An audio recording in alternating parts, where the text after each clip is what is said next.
Fazer juramentos. O cristão pode ou não pode jurar? É lícito? É pecado ou não? Sobre isso que nós iremos tratar hoje, sempre à luz das Escrituras Sagradas. É proibido pensar, é proibido.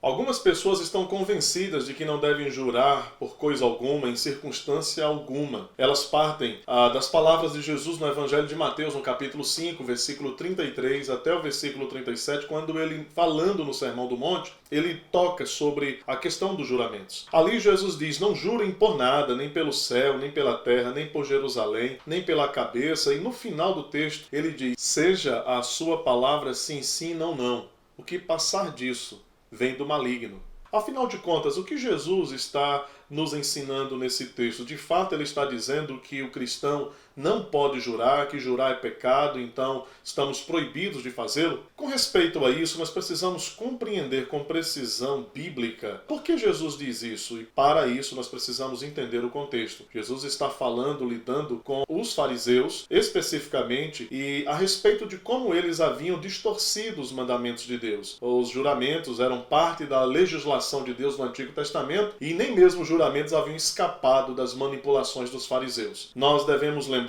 que jurar significa chamar Deus como testemunha daquilo que nós estamos garantindo ou prometendo. Quando olhamos o Antigo Testamento, o texto de Deuteronômio capítulo 6 e versículo 13, ali o Senhor Deus diz claramente ao seu povo que eles deveriam jurar pelo Senhor. Ora, não nos parece ser pecado fazer juramentos quando lemos o Antigo Testamento, visto que o próprio Deus pede para que Israel o faça em seu próprio nome, em nome do Senhor. Há outros tantos textos no Antigo Testamento que nos colocam exatamente frente a frente com esta verdade clara nas Escrituras. Quando chegamos no Novo Testamento, a carta aos Hebreus, no capítulo 6 e versículo 13, o texto nos diz a seguinte palavra: pois quando Deus fez a promessa a Abraão, visto que não tinha ninguém superior por quem jurar, jurou por si mesmo. Então veja que maravilha, o texto está dizendo que Deus um dia, querendo jurar, não tendo ninguém superior a si, ele jurou, obviamente, por si mesmo. O que nós temos aqui é um padrão, e o padrão é que todo juramento deveria ser em nome de Deus,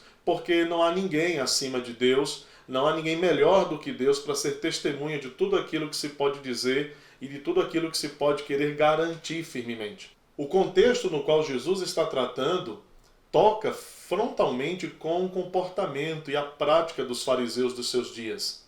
Eles haviam corrompido as leis de Deus e os juramentos não haviam escapado de toda essa corrupção praticada pelos fariseus. As palavras de Jesus em Mateus 5 nos levam a compreender que ele está tratando de alguma coisa muito mais intensa e profunda do que aquilo que meramente com os lábios estava sendo praticado, que eram os juramentos pelo céu, pela terra e qualquer outra coisa. Jesus está lidando com a falsidade do coração daquelas pessoas. Os fariseus não queriam pecar contra o nome do Senhor, tomando o seu nome como empenho da sua palavra, e sendo que lá na frente eles não iriam cumprir aquilo que eles estavam prometendo.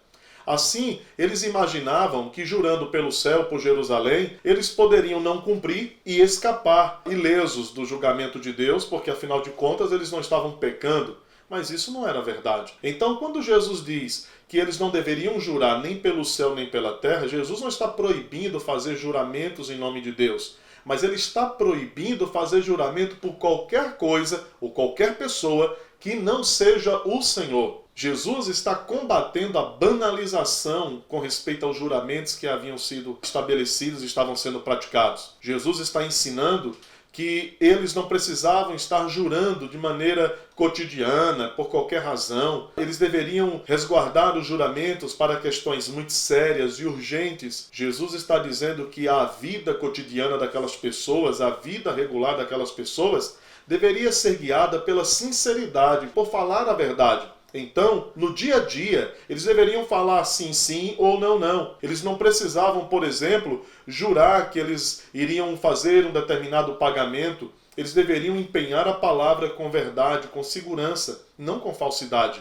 Sendo assim, Mateus capítulo 5 não proíbe o cristão de fazer juramentos. Não é pecado. Se o fosse, o próprio Deus não teria jurado, como está lá em Hebreus capítulo 6, versículo 13, que o Senhor, quando quis jurar, não achando ninguém superior a si, jurou por si mesmo. Isso está em um livro do Novo Testamento. Os juramentos não são pecaminosos, desde que eles sejam feitos de maneira séria, correta, tomando o nome de Deus. O juramento é algo tão sério que ele só pode ser feito em nome de Deus. Então, se você precisa fazer de fato um juramento, você não deve ter medo de o fazer em nome de Deus. Mas você não precisa ficar tomando Deus como testemunha das coisas cotidianas, do dia a dia, das suas relações mais regulares com as pessoas. Você deve usar a verdade, a sinceridade e deve cumprir a sua palavra. É pecado jurar? Obviamente que não. Jesus está nos ensinando com clareza a falar a verdade uns para com os outros. Que esse vídeo possa ajudá-lo a entender melhor esta questão. Se você gostou, não deixe de nos dar o like e compartilhar com outras pessoas para que elas também possam compreender melhor o ensino de toda a Escritura acerca de um tema tão importante. Procuro alguém para resolver meu problema, pois não consigo me encaixar nesse esquema. São sempre variações do mesmo tema, meras repetições. A extravagância vem de todos os lados.